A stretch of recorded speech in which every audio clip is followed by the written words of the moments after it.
मेरे आउटलेट से 20,000 की शॉपिंग करेगा उसको मेरे दस्तखत शुदा फुटबॉल जो है वो फ्री मिलेंगे। लड़कियां कुछ जो है वो पागल हुई है, कहती हैं कि आप अपने फुटबॉल पे साइन के अलावा मोबाइल नंबर भी लिखेंगे। मैं परेशान हूँ भाई, 3,000 फुटबॉल साइन कर चुका हूँ।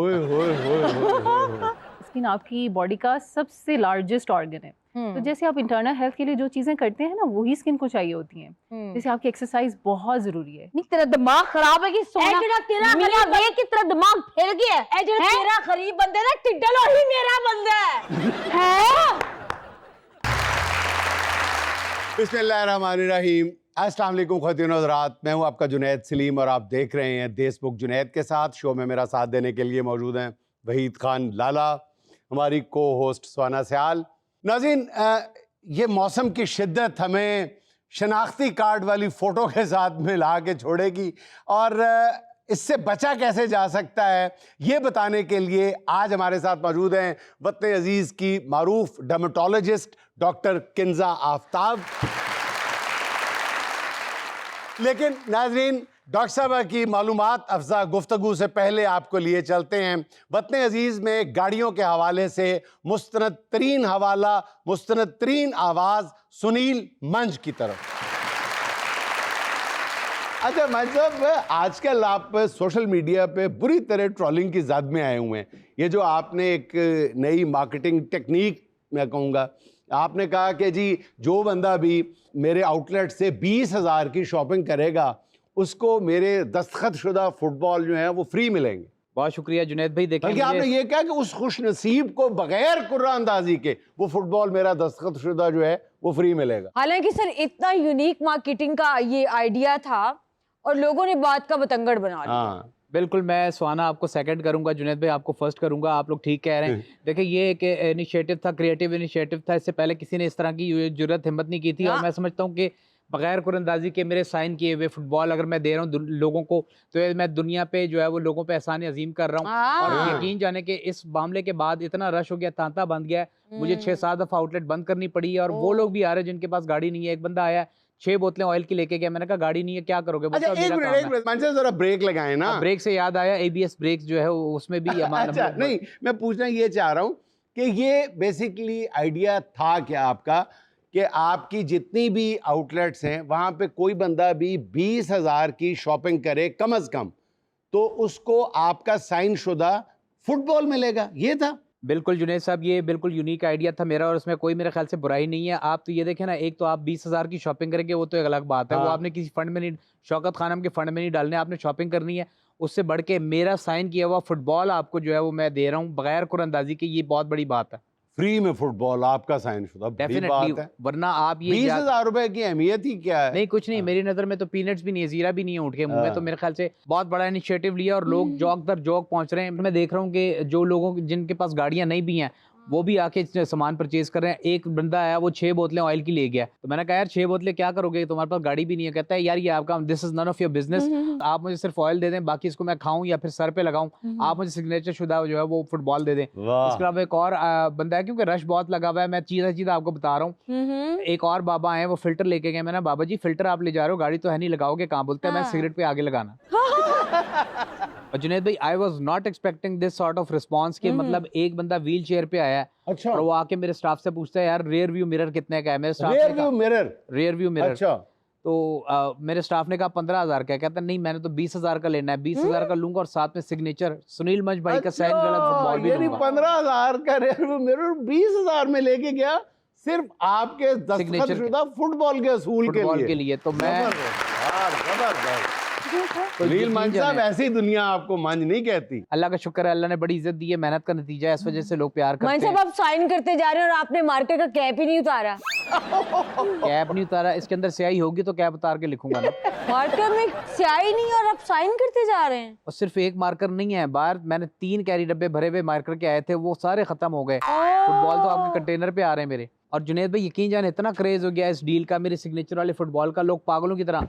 देखें, मर्दों को छोड़े, लड़कियां कुछ जो है वो पागल हुई है, कहती हैं अच्छा सुनील आपके हम आउटलेट से जो है वो 20 नहीं बल्कि 50,000 की शॉपिंग करेंगे, लेकिन एक शर्त है। क्या? कि आप अपने फुटबॉल पे साइन के अलावा मोबाइल नंबर भी लिखेंगे। मैं परेशान हूँ। मैं तो ये कहता हूँ पता नहीं क्यों मैंने ये डील निकाल ली, मैं तो फंस गया हूँ। यकीन करेंगे 2,500-3 हज़ार फुटबॉल साइन कर चुका हूँ। ओए होए होए होए। जुनैद भाई मुझे तो बिल्कुल समझ नहीं आ रही कि यार ये मैं क्या शुरू कर बैठा हूँ। उस दिन मेरा बिल आया, मैं बिल पे करने गया हूँ, 1 लाख रुपए बिजली का बिल था। मैंने उनको पैसे दिए, बोला नहीं पैसे नहीं चाहिए सुनील भाई, आपके 5 साइन शुदा फुटबॉल चाहिए, आपका पे हो जाएगा। ओए, जबरदस्त जबरदस्त। बिजली भरी है मेरे फुटबॉल में। जुनैद भाई इस मुल्क में पता नहीं, समझ नहीं आती, कोई काम बस चल पड़े, लोग जो है बहती गंगा में हाथ धोना शुरू कर देते हैं। क्या हो गया? मार्केट में मेरे जाली सिग्नेचर वाले फुटबॉल आ गए और उसका क्या हाल निकाला आपने? सर। लोग बड़े परेशान थे, उन्होंने एक हल निकाला है, बैंकों के बाहर जाके रश लगा दिया है। लोग कह रहे हैं जी ये फुटबॉल है, सुनील साहब का जो पुराना चेक है उसके साथ मैच करें, उनके साथ साइन मैच हो रहे हैं या नहीं हो रहे। और यानी बैंकों की मदद लेना शुरू कर दी है कि असली सिग्नेचर फुटबॉल पे हैं या आपके चेक वाले हैं? चेक वाले हैं। और अगर चेक वाले जाली हुए फिर? नहीं ऐसी बात भी नहीं है, वो बैंक है, क्योंकि मेरे पुराने चेक वहाँ पे। और अब यकीन जाने इतना रश पड़ गया, इतना तांता लोगों का हो गया कि बैंक वाले भी तंग आके उन्होंने जो है ना बैंक के बाहर काउंटर लगा दिए हैं। अच्छा, यानी बाहर स्पेशल काउंटर्स बनाए हैं वेरीफाई करने के लिए, वेरीफाई करने कि के ये लिए। सुनील मंच के असली सिग्नेचर कौन से, नकली कौन से। और यही नहीं, बैंक ने अब तो फीस भी लगा दी है, 2,000 रुपए पर चेकिंग के कर रहे हैं कि कौन सा सुनील मंच का है, कौन सा जो है वो जाली है। वेरिफिकेशन फी जी। तो बैंकों का कारोबार तो आसमान पे पहुंच गया होगा। सर आप देख लें, एक यूनिक आइडिया था, उसको सब लोग कैश कर रहे हैं। माइन साहब आपकी इस कामयाबी से इम्प्रेस होके सेलिब्रिटीज भी आपसे ये सिग्नेचर वाला फुटबॉल मांग रहे हैं। ये मुझे नहीं पता सेलिब्रिटीज वगैरह, क्योंकि मैं समझता हूँ कि इस वक्त जो गर्म सेलिब्रिटी चल रही है आपके मुल्क में, सबसे बड़ी सुनील मांझी है, उससे आगे। लेकिन ये बताऊँ, परसों की बात है कि मैं सोया हुआ था तो मुझे आके फौरन मेरे मुलाजिम ने जगाया है। तो मेरी नींद टूटी, मैंने कहा क्या यार जगा दिया, सोया हुआ था। अच्छा, बोलता है जी 00 का कोई नंबर आया, फोन आया, कोई आपसे बात करना चाह रहा है। अच्छा, आपका फैन ही है। मैंने कहा अच्छा चलो ठीक है। मैं नींद में था, मैंने देखा हाँ नंबर अर्जेंटीना का नंबर था, 000 कोड था सारा। अच्छा, तो मैंने कहा हाँ भाई कौन बात कर रहे हो? तो अपने आप का उसने तारुफ करवाया। तो वो था वो मुंडा खुंडा क्या कहते हैं उसको, वो लड़का क्या नाम है उसका, मेरे जहन से निकल, मेसी का फोन था। अच्छा, कहता है मंच भाई मैं मेसी खुद बोल रहा था। मेसी खुद बोल रहा था। डैम केयर यार, मेसी अगर खुद बोल रहा है तो क्या बात है, मुझे नहीं पता था। कहता है मंच भाई मैं आपका बहुत बड़ा फैन हूँ, मैं भी फुटबॉल खेलता हूँ। मैंने कहा बेटे खेलते होगे? मैंने कब कहा कि आप मोटरसाइकिलें ठीक करते हो? बहरहाल कहता है जी बात ये कि आपसे मुझे ना फुटबॉल चाहिए। ओए मेसी ने सुनील मंच से कहा कि आपका दस्तखत शुदा फुटबॉल चाहिए। ये तो मेरा ख्याल आपके लिए नहीं, ये तो पूरे पाकिस्तान के लिए एजाज है। जुनैद भाई अंधे को भी पता है कि आप क्या कर रहे हैं। बहरहाल मैंने उसको कहा भाई ठीक है, आप पाकिस्तान आ जाए, मेरी ब्रांच से जो है वो आउटलेट से ले लें। हाँ। कहता है जी मैं तो नहीं आ सकता। मैंने कहा तो फिर फुटबॉल भी नहीं मिलेगा। हाँ, असूल की बात है। मैंने कहा 20,000 रुपए की शॉपिंग करें, आपको फुटबॉल मिल जाए। कहता है जी मेरे पास पाकिस्तानी करेंसी है नहीं। तो मैंने कहा नहीं है तो फिर हो नहीं सकता। कहता है मैं डॉलर्स में करूंगा, लेकिन हर सूरत आपका सिग्नेचर मुझे जो है फुटबॉल चाहिए। तो यकीन जाने डील उससे डन हो गई है। अच्छा। और आज देखें पाकिस्तान का जो रेट है करेंसी का, वो डॉलर के बराबर आ गया। जाहिर है पाक रुपी ने तो ऊपर उठना ही उठना था। सुनील मंच और सुनील मेसी के दरमियान डील हुई थी। यार ऐसा तो ना कर जुनैद। बहरहाल उसके बाद जब उससे बात हुई, फोन रखने से पहले उसने कहा जी मेरा एक और दोस्त है, वो भी आपसे जो है वो सिग्नेचर फुटबॉल लेना चाहता है। अच्छा। मैंने कहा ठीक है यार। लो जी 10 मिनट बाद पुर्तगाल के नंबर से कॉल आई, वही नंबर आ रहा था 0000000 जो भी है। मैंने उठाया, मैंने कहा हाँ जी कौन? कहता है जी मंच भाई मुझे रोनाल्डो कहते हैं। मैंने कहा ठीक है यार कहते होंगे, मैं कौन सा तुम्हें बशीर कह रहा हूँ, क्या बात है बोलो। कहता है मुझे सुनील भाई आपके साइन शुदा 10,000 फुटबॉल चाहिए। मैंने 10,000 फुटबॉल चाहिए? यस। उसने बिजनेस करना था? नहीं, अपने फैंस को उसने स्टेडियम में बांटने थे। मैंने कहा यार 10,000 तो बहुत ज्यादा फुटबॉल है ये। खैर इस वर्ल्ड कप में नहीं, अगले वर्ल्ड कप में आप मुझसे ले लेना। 10,000 फुटबॉल साइन करना ये तो अगले वर्ल्ड कप तक ही मुमकिन है। बस जुनैद भाई ये कहना ही था। उसने वो जो है पुर्तगालियां निकालते निकालते फोन कर। अच्छा चलें जुनैद भाई, एक और आपसे चीज मैं पूछ लेता हूँ। ये भी मुझे कल मेरी टीम ने बताया। ये जो SMS आप करते हो, ये किस चीज का एब्रीवेशन है? SMS किस चीज का एब्रीवेशन है? हाँ जी, शॉर्ट मैसेज सर्विस। गलत। सुनील मंच सिग्नेचर। कल मेरी टीम ने बताया। यार ना कर जुनैद, साफ पकड़े जा रहे हो यार, बहुत कर रहे हो। नहीं आप पकड़े गए। माइन साहब आपने तो कामयाबियों के झंडे गाड़ दी। स्वाना बहुत शुक्रिया। देखें जो चीज आपको दिख रही है वही बात करें। आप देखें पॉपुलैरिटी का कितना ये क्रेज है कि जिंदा लोग तो छोड़े हैं, यानी कि मुर्दा लोग, यानी कि वो भी मेरे इतने बड़े फैन हैं। कौन? ये जो आपका स्टैचू ऑफ लिबर्टी है, उस स्टैचू का बगैर बोले मैसेज आया। कहती है जी मेरे हाथ से मशल ले लो और सुनील मंच का सिग्नेचर हुआ वो फुटबॉल दे दो, मैं ऐसे ऐसे करती रहूंगी, मैं बोर हो जाती हूँ वैसे। क्या करें? और जुनैद भाई आप ये भी छोड़ें, नहीं आप छोड़ें। देख लें फिर। बात ये मैं कर रहा था कि ब्राजील की जितनी जनजी है यानी कि नौजवान लड़के लड़कियां हैं, उन्होंने कहा है कि जी एक गाल पे हमें जो है वो ब्राजील का झंडा चाहिए, दूसरे गाल पे सुनील मंच साहब का सिग्नेचर चाहिए। जुनैद अल्लाह दी कसम फड़े जा रहे हैं। और फीफा ने जनजी का ये जुनून देख के ऐलान किया क्या कि जिस नौजवान के गाल पे सुनील मंच का सिग्नेचर होगा उसके लिए फीफा का जो वर्ल्ड कप होगा उसका फाइनल फ्री होगा। ओह जबरदस्त यार।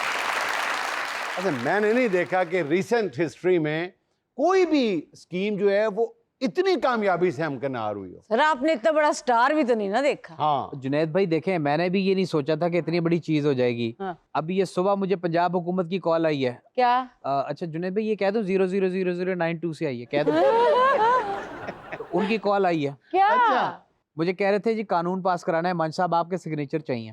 ओए हो, यानी कानून की मंजूरी के लिए भी आपके साइन। वाह। तो मैंने कहा किस चीज का बिल है? कहते हैं जी ये एंटी सोशल बिहेवियर बिल है जिसको ये मुखालफिन गुंडा एक्ट कह रहे हैं। जुनैद भाई यहाँ पे बनता था ओ ये जितना आपने अच्छा जुनैद भाई सुनील मंच देश बुक में आए और आपको अपना सिग्नेचर किया हुआ मशहूर जमाना फुटबॉल ना दे, ये ऐसा हो नहीं सकता। Thanks for the gift sir. नहीं ये गिफ्ट गुफ्ट नहीं है। आपको ये मैं कीमतन दूंगा। आप 20,000 की शॉपिंग करें पहले। आप मुझे दे दें। आप 20,000 की शॉपिंग कर लेंगी? 20,000 की? नहीं 20,000 की तो नहीं। अच्छा तो आप कितने की कर सकती हैं? यही कोई 150-200 रुपए। तो दियो, बोनी का टाइम है। दियो। पाओ कहानी। नाज़रीन यहाँ मुझे लेना एक छोटा सा वक्फा, हमारे साथ रहिएगा।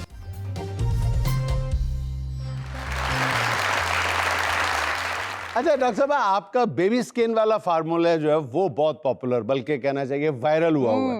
क्या मर्द हजरात भी इससे मुस्तफीद हो सकते हैं?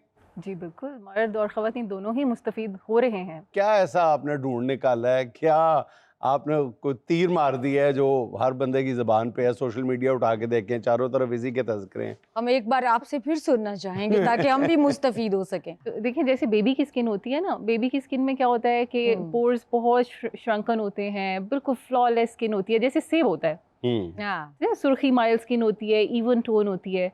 तो क्या होता है जैसे बेबी की स्किन होती है उस तरह की स्किन करने के लिए हमें स्किन की हिफाजत करनी पड़ती है। एक छोटे होते हम एक ऐड देखा करते थे, मुझे याद है, उसमें उसकी टैगलाइन होती थी हुस्न बस मांगता है केयर। हाँ। तो बिल्कुल मैं जब प्रोसीजर्स करती हूँ या लोगों को स्किन केयर का बताती हूँ तो मेरे हमेशा माइंड में यही होता है कि जिस चीज़ की आप केयर करते हैं ना, स्किन पे एक पौधा है, जैसे आप पौधा लगाते हैं, उसको पानी देते हैं, छाँव धूप का ख्याल रखते हैं, तो आपकी स्किन भी एक समझे कि एक ऑर्गन है, लार्जेस्ट ऑर्गन है हमारी। दूसरे लफ्जों में आप कह सकते हैं कि हुस्न मांगता है सिर्फ पैसा। क्या बात। अच्छा ये भी एक मिथ ही है बिल्कुल। बहुत सारे तरीके हैं हुस्न की हिफाजत करने के, और कुछ बिल्कुल ऐसे टोटके भी हैं, कुछ ऐसी मेडिसिन्स भी हैं, कुछ ऐसी लगाने वाली क्रीम्स भी हैं जो बिल्कुल सस्ते दामों मिल जाती हैं अगर आप कंसिस्टेंटली लगाएं। डॉक्टर साहब हमें भी तो बताएं, बेचारे शौहरों को बताएं जिनकी आधी से ज्यादा तनख्वाह जो है वो हुस्न पे खर्च हो जाती है, अपना नहीं बीवियों के हुस्न में। अपना तो बेचारे का 3 दिन पुरानी खुबानी जैसी शक्ल होती है। पैसे खर्च कर करके उसका सत्यानाश हो जाता है। तो हमें भी वो जरा सस्ते टोटके बता दें ना। जी बिल्कुल, देखें बेसिक साइंस हमें पता नहीं होती कि स्किन किस तरह से, स्किन की हिफाजत के लिए बेसिक 2-3 चीज़ें क्या हैं। जैसे अभी आपने देखा होगा कि बहुत वायरल चीज़ें हैं, 25 के स्टेप्स की स्किन केयर है। अब मैं ये सोचती हूँ बीइंग अ डर्मेटोलॉजिस्ट कि 25 स्टेप्स की स्किन केयर करते करते एक तो सुबह से दोपहर हो जाएगी, और दूसरा उसमें से कुछ ना कुछ ज़रूर आपको रिएक्ट करेगा और स्किन को अच्छा नहीं लगेगा, और आप फिर ब्रेकआउट्स, एक्नी और ख़राब स्किन के साथ डर्मेटोलॉजिस्ट के पास लैंड करते हैं। अच्छा डॉक्टर साहब ये भी बताएं प्लीज़, ये जो 4-5 बहुत मशहूर चीज़ें हर बंदा ये बता रहा है, बल्कि डॉक्टर्स भी सजेस्ट कर रहे होते हैं, अरके गुलाब लगाएं, दूध की बलाई लगाएं, ये चीज़ें जो 3-4 चीज़ें हैं, और उपटन लगाएं, ये वाकई ये फ़र्क डालती हैं चीज़ें, ये 4-5 बुनियादी चीज़ें जो हैं? जी देखें, कुछ ऑर्गेनिक चीज़ें हमारी स्किन के लिए अच्छी हैं, लेकिन हर ऑर्गेनिक चीज़ का मतलब ये नहीं है कि वो बहुत ही अच्छी है। अच्छा। अब कुछ लोगों को आपने लीमू लगाते हुए देखा होगा। लेमू लेमन जो है वो बिल्कुल ऑर्गेनिक एसिड है, सिट्रिक एसिड है उसमें। आप डायरेक्ट लगा के आप धूप में निकल के दिखाएं,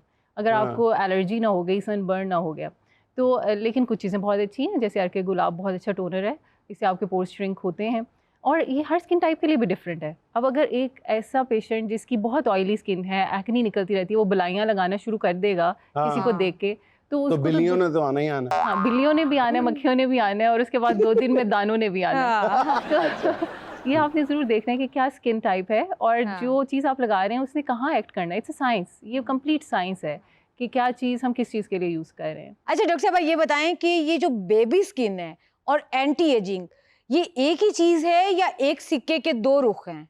जी बिल्कुल सुहाना, बिल्कुल ठीक आपने कहा, ये एक ही सिक्के के दो रुख हैं। अभी जो न्यू टर्मिनोलॉजी आ रही है वो है प्रीजुविनेशन। पहले हम कहते थे एंटी एजिंग हाँ। या रीजुविनेशन, कि लाइक एक दफा बूढ़े हो गए और उसके बाद जवान करना है। ये दुनिया का मुश्किल तरीन काम है। हाँ। अभी जो न्यू कॉन्सेप्ट आ रहा है प्रीजुविनेशन, कि आप जब 40-50 वाले डेकेड में एंटर होते हैं तो उस वक्त कुछ ऐसी चीजें शुरू कर दें कि बुढ़ापा आए ही नहीं आपकी स्किन के ऊपर। तो ऐसी बहुत सारी प्रोडक्ट्स, बहुत सारे प्रोसीजर्स अब अवेलेबल हैं कि हम बुढ़ापे को आने से रोक लेते हैं कम से कम 10-20 साल तक। सिर्फ चेहरे की हद तक नहीं जी, ओवरऑल स्किन पे भी, लेकिन फिर उस पर बहुत ज़्यादा पैसा लगता है। अगर क्योंकि हर स्किन के ऊपर काम होता है और वो काम की नौयत भी बदल जाती है और इतने एरिया पे काम करना पड़ता है, तो वो फिर बहुत पैसा देता है। चलिए आप हमें बेबी स्किन वाला टोटका बता दें, जो आपका फॉर्मूला है इन शॉर्ट, वो तो जरा बता दें। अच्छा, अगर हम बेबी स्किन में 2 चीज़ों का मुरक्कब है, ये कॉम्प्लेक्स है।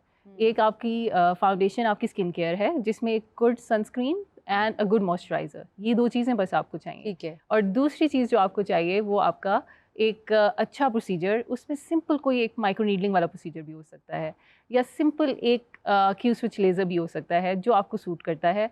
उसको अगर आप महीने बाद या 2-3 महीने में एक दफ़ा कराते रहेंगे तो मेरा दावा है कि आपकी बेबी स्किन हो जाएगी। माइक्रो नीडलिंग लाइक पीआरपी वगैरह? जी, माइक्रो नीडलिंग पीआरपी से भी होता है और बहुत सारे स्किन बूस्टर से भी होता है। अच्छा डॉक्टर साहब, मेरे ज़हन में अक्सर एक सवाल आता है कि पाकिस्तान में एक से एक बड़ा डर्मेटोलॉजिस्ट पड़ा हुआ है, जिसने दुनिया में अपना नाम बनाए हुए हैं, ऐसे ऐसे कमाल के डॉक्टर्स हैं, लेकिन हमने उनको महदूद करके रख दिया है एस्थेटिक्स पे, जी, रंग गोरा करने पे और एक्सोसोम्स पे, बाल उगाने पे।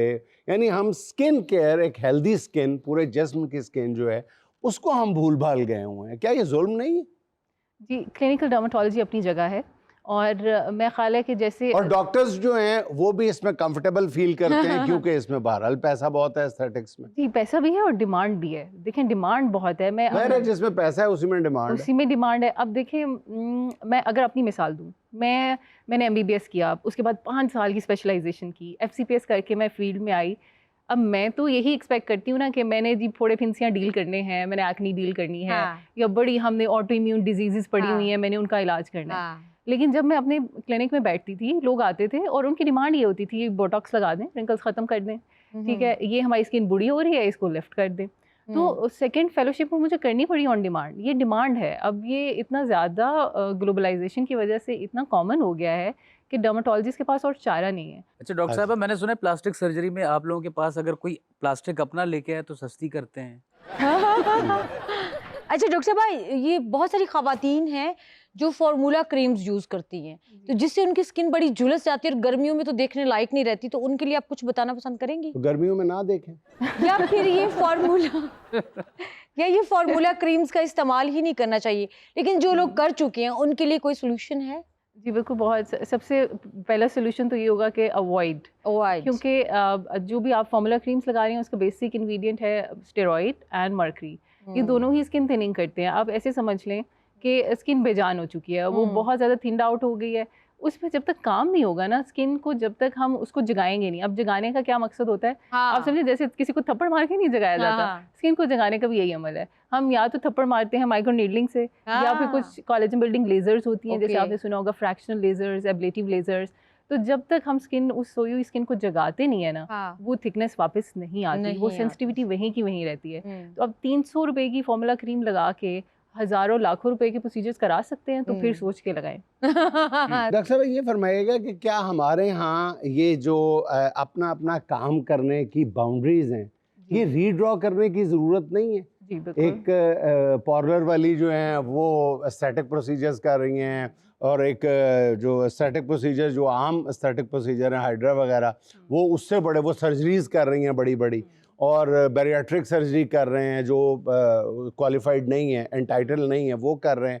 ये इनको रीड्रॉ करने की ज़रूरत नहीं है, जितनी चारों तरफ गली गली में तो क्लिनिक खुले हुए हैं, गली गली में पार्लर खुले हुए हैं। तो इनको जब हम वैसे ही कानून साजी का हमें शौक चढ़ा हुआ है, इस पे भी कानून बना दें, इस पे भी बना दें, तो इस इतने इम्पोर्टेंट फील्ड में दोबारा कानून साजी की ज़रूरत नहीं है। PMDC वो बॉडी है जो कि डॉक्टर्स को रेगुलेट करती है इन पाकिस्तान मेडिकल एंड डेंटल चल काउंसिल। उसी की रोशनी में आप मेरे सवाल का जवाब दे दें कि ये जो टमी टक है या ये जो लाइपोसक्शन है, ये किसका काम है? हाँ। देखिए, ये सर्जन, प्लास्टिक सर्जन का काम है, इसलिए वो ये डर्माटोलॉजी की भी फील्ड है। हमारी टेक्स्ट बुक, हमारी स्पेशलाइजेशन की टेक्स्ट बुक में लाइपोसक्शन का एक पूरा चैप्टर है। तो डर्माटोलॉजिस्ट जो कि FCPS डर्माटोलॉजिस्ट हैं या फिर प्लास्टिक सर्जन है, जैसे PMDC का लॉ है कि उसने एस्थेटिक्स को भी प्लास्टिक सर्जरी या जनरल सर्जरी और डर्माटोलॉजी को दे दिया हुआ है। तो इसके अलावा जो भी करेगा that is out of law, right? लेकिन इम्प्लीकेशन बहुत कम है हमारी। अच्छा डॉक्टर साहब, आप बीइंग एक्सपर्ट, ना तो मैं आपसे कोई मेडिसिन पूछ रही हूँ, ना मैं आपसे कोई टोटका पूछ रही हूँ, और ना मैं आपसे कोई ट्रीटमेंट पूछ रही हूँ।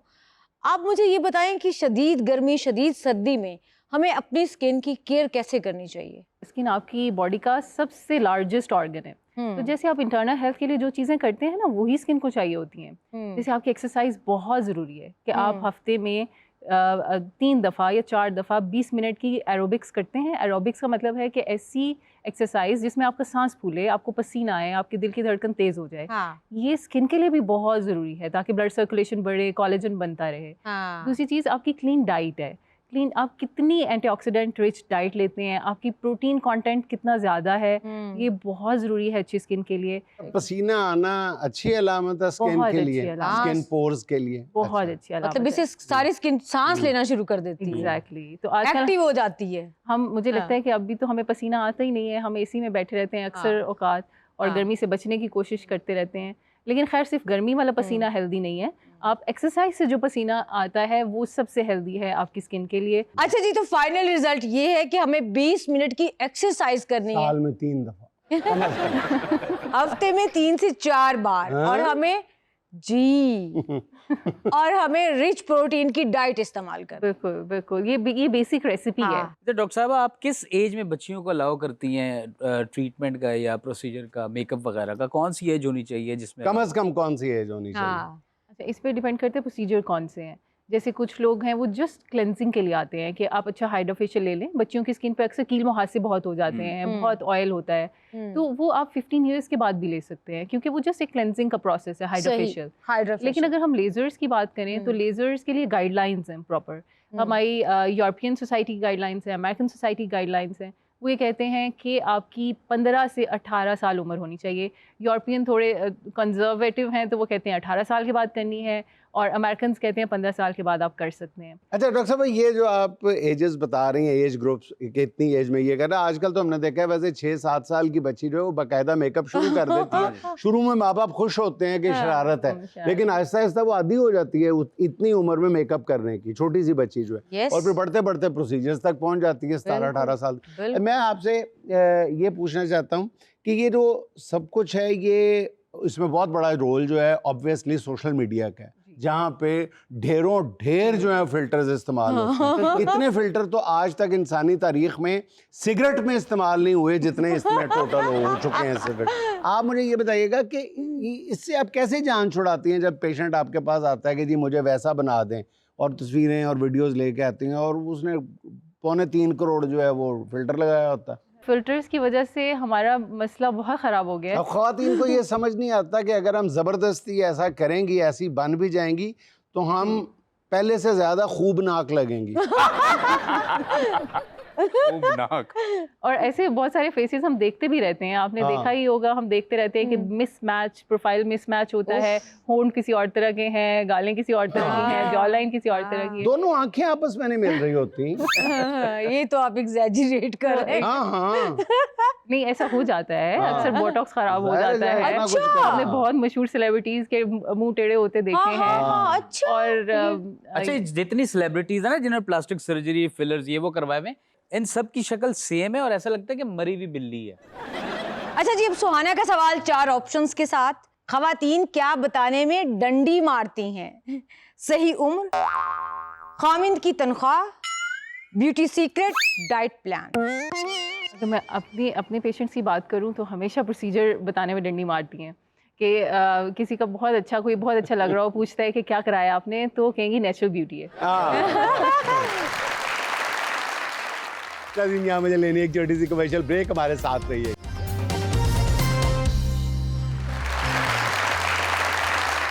अच्छा जी, आज हम बदतहजीबियों का आगाज करेंगे जो हमारे कल्चर का एक लाजमी हिस्सा बन चुका है। वो है इस्तेमाल के लिए कोई चीज मुस्तहार लेना, हाँ, और फिर उसकी वापसी में खराबियां पैदा करना। खराबियां कितनी किस्म की हैं, एक तवील फहरिस्त है। सर सबसे पहली बात कि चीज लेते हैं और बेड़ा गर्क करके देते हैं। और ज्यादातर किस चीज का बेड़ा गर्क किया जाता है? मशीनरी का। हाँ, आमतौर पे हम या गाड़ी लेते हैं या मोटर बाइक लेते हैं, Even साइकिल कार लेते हैं, मुस्तहार लेते हैं, इस्तेमाल के लिए लेते हैं, और जब वापस करते हैं तो वो 2-3 दफा जो है मालिक आंखें झपकता है कि यार ये वही है जो मैंने दी। कहते नहीं नहीं है वही है, जरा मिट्टी पे ही। सर इसी बात का एक और पहलू, आपने बाइक या गाड़ी ली है भरी टैंकी के साथ और वापस किए सुनसान टैंकी के साथ, जैसे वो आपने हुरमत से गुजर के आई। अच्छा अगर मोटरसाइकिल आपसे 1 घंटे के लिए मांग के लेके जाए ना, शाम को कोई 6-7 घंटे बाद वापस आते हैं और ऐसे ढीठ और थिंदे बोलते हैं यार कभी काम भी करवा लिया अगर मोटरसाइकिल का, अब लेके निकला हूं खराब हो गई, तब से मैं मैकेनिक के पास बैठा हूं। बिल्कुल इसी तरह आपसे जोड़ा मांगेंगे 1 दिन के लिए फंक्शन में पहनने के लिए, और वापसी होगी महीने के बाद। और जब आप वो जोड़ा देखेंगे तो उसका बेड़ा गर्क होगा। दुपट्टा फटा हुआ, तुसी हीला पांदे जे ना, ताड़ी हील थल्ले आके पाटा होना है। कोई सिल्मा स्टारा मोती बेड़ा गर्क, फिर बंदा कहेगा हुणे तू तोहफा ही रख ले मेरे लिए। अच्छा, वापसी पे उस एक जोड़े पे 2-3 तरह के सालन गिराए होते हैं बाकायदा मुतंजन बना के, और फिर भी शर्मिंदा नहीं होते। उस वक्त भी वापस करते हुए कहते हैं बाजी तानू अल्लाह ने दिता ते बहुत है पर खान दी तमीज नहीं है। और 1 महीने बाद भी ड्रेस भला क्यों वापस करने आते हैं? क्यों? अगला मांगना होता।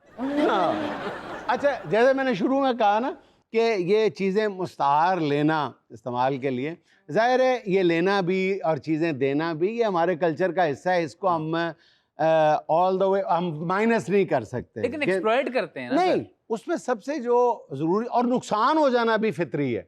आप कोई चीज़ लेके गए हैं, जाहिर है कि अगर वो आपने इस्तेमाल किया उसका नुकसान, उसका बेहतरीन हल ये है कि आप जाके ईमानदारी से बताएं और उसका नुकसान पूरा करने की कम से कम ऑफर बेशक झूठे मुंह से कर दें, करें जरूर कि मैं यार, और दुआ करें कि या अल्लाह वो आगे से ये ना कह दें कि चलें ठीक है पर ठीक करा दें। और सर छोड़ें, मेरा एक दोस्त मुझसे मेरी एक बड़ी नई किस्म की जर्सी लेके गया, कहता है यार एक फंक्शन में पहननी है, मैंने दे दी। यार महीना गुजरा, 1.5 महीना गुजरा, सर्दियां खत्म होने वाली थी। मैं चला गया उसके घर, बेल बजाई, हाँ मैंने बेल दी, उनकी अम्मा ने दरवाजा खोला। अच्छा मैंने देखा उनकी अम्मा जो है वो ड्यूटी में पोछा लगा रही थी, और वो सर मैंने गौर से जब देखा पोछा नहीं मेरी जर्सी थी। लाला फिर भी नहीं टला, लाला वो पोछा वापस ले आया। लाला कहता यार इस घर में कौन सा इतने बच्चे हैं, लेकिन लाला लग तुम्हें अभी भी अच्छी रही है।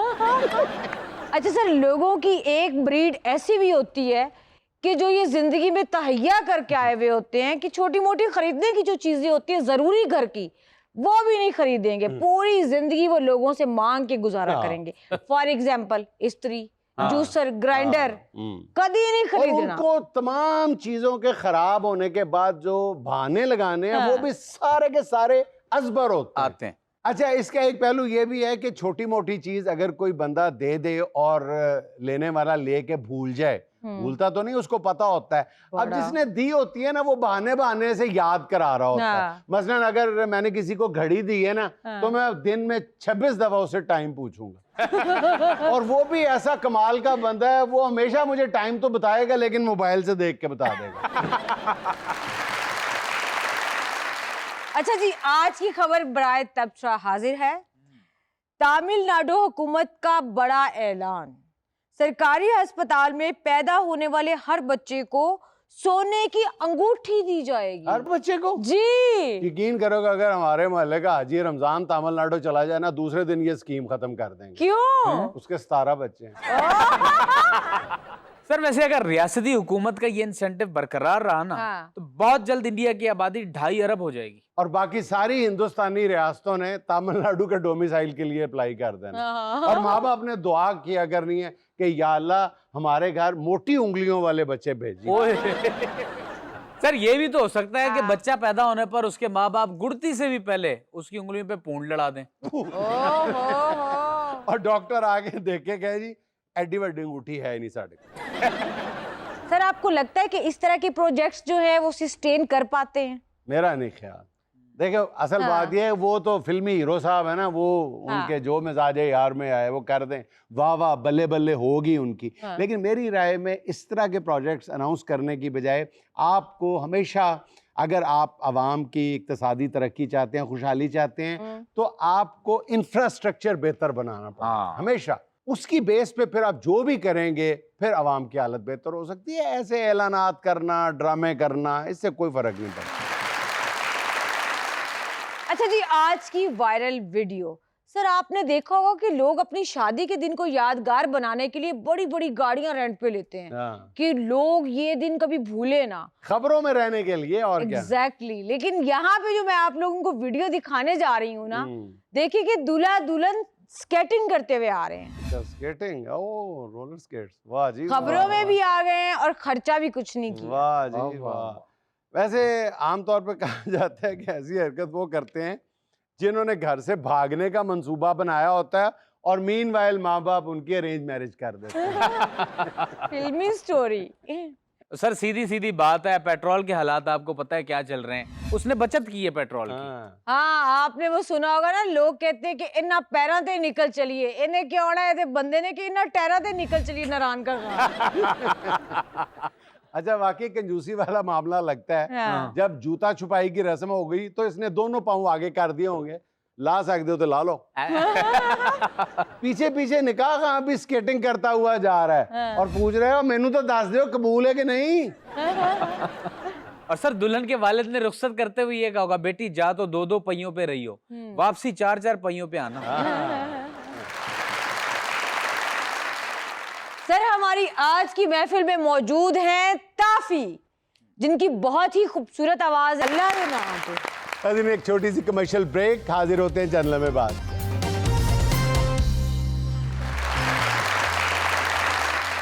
अगर आप 2 शादियां कर चुके हैं तो पैसे बचाने के चक्कर में खुदारा करीब करीब घर मत लें, वरना पैसे तो बच जाएंगे लेकिन शादियां और आप नहीं। हमारे आज के स्किट में भी कुछ ऐसा ही है।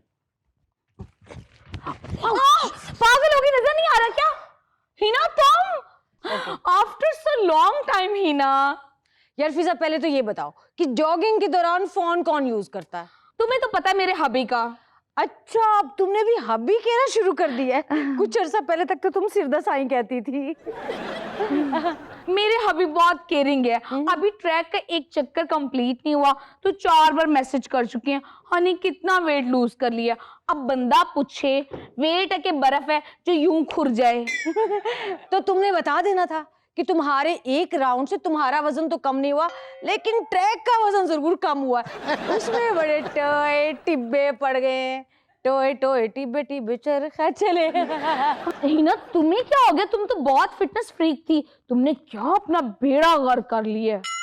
इनफैक्ट मेरे नोमी है ना, वो मुझे बहुत ज्यादा दुबला पतला नहीं देखना चाहते, और वैसे भी उनको कुकिंग का इतना शौक है, उन्होंने थाईलैंड, मलेशिया, सिंगापुर, सारी दुनिया से कुकिंग के कोर्सेज किए। बस सारा दिन मुझे बिठा के खिलाते रहते हैं। मैं उनकी समझ लो टेस्ट लैब हूँ। बड़े प्राउड से बता रही हूँ, टेस्ट लैब हूँ। तो भाई ये केयर है, आज तक मैंने किचन का मुंह नहीं देखा। किचन को देखते मुझे आलस आती है, पसीना आता है, थकन होती है, वही करते हैं सारा कुछ। वैसे शर्ट तुमने बहुत अच्छी पहनी है। नोमी लास्ट टाइम मलेशिया से लेके आए थे। मेरी तो सांस फूल रही है, बातें करके आओ बैठ जाएं। हाँ हाँ, इतना जल्दी थकावट हो जाती है तुम्हें वैसे। अच्छा मलेशिया से लाए थे तुम्हारे नोमी? मेरे हबी तो कहते हैं कि शांज़ेलीज़े से नीचे तुम्हारे लिए कोई चीज लो ना तो तुम्हारी ब्यूटी की इंसल्ट है। अरे नहीं पागल, ये जितने भी ब्रांड्स हैं ना, इनके यूनिट मलेशिया में लगे हुए हैं। और कोई भी शिपमेंट जाने से पहले या कोई भी न्यू स्टाइल लॉन्च होने से पहले सबसे पहले मेरे लिए निकलवा लेते हैं। अच्छा, बड़ी बात है। वैसे बाद में बिकते तो नहीं होंगे फिर?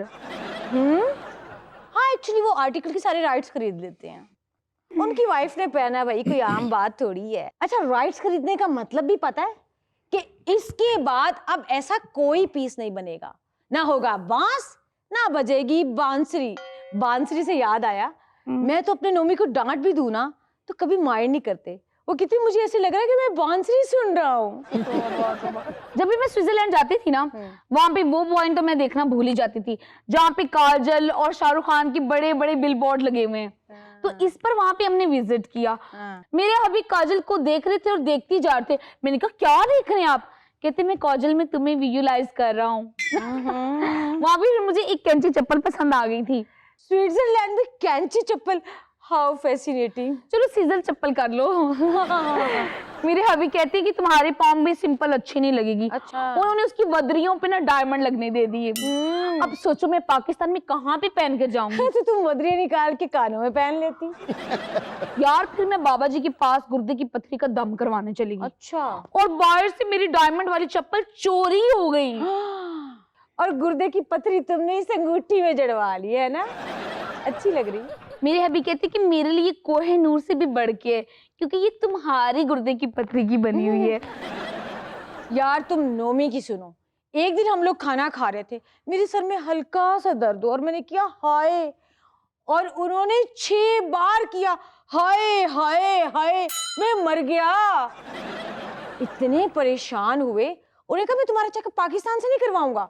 वही बैठे बैठे उन्होंने लंदन के एडवर्ड कॉलेज से टाइम भी ले लिया डॉक्टर से मेरे चेकअप का, और मुझे बताए बगैर उन्होंने चार्टर्ड प्लेन अरेंज कर लिया।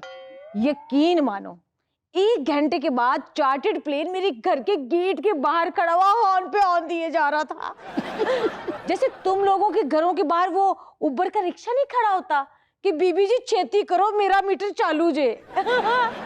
और वो मुझे सीधा इंग्लैंड ले गए और लंदन में उन्होंने डॉक्टर्स का बोर्ड बिठा दिया। और जब डॉक्टर्स के पैनल ने डिटेल चेकअप किया, मशीनें आ रही हैं, मशीनें जा रही हैं, टेस्ट पे टेस्ट, मैंने कहा नोमी जानू बिल बन रहा है, ये लंदन है। तो मुझे कहती है डार्लिंग तुमसे ज्यादा महंगी थोड़ी है। और पता है डॉक्टर्स ने डायग्नोज क्या किया? क्या? यही कि मैम ने जरा ज्यादा नींद ले ली थी। नोमी भी बहुत क्रेजी है। अच्छा चलो, सेहत तो चलती रहती है, अपना एड्रेस ही दे दो, कभी बंदा चक्कर ही लगा लेता है। कौन सा एड्रेस दूं? लंदन वाला, न्यूयॉर्क वाला, दुबई वाला, ये मामिया कॉलोनी, मेरा मतलब DHA वाला। DHA वाला ही बता दो, मैं भी वहीं पे रहती हूँ। फेज 6 में रहती हूँ, वाई ब्लॉक 372 19 स्ट्रीट। 372 19। तुम्हारे हस्बैंड का नाम क्या है? नुमान बशीर जंगवी।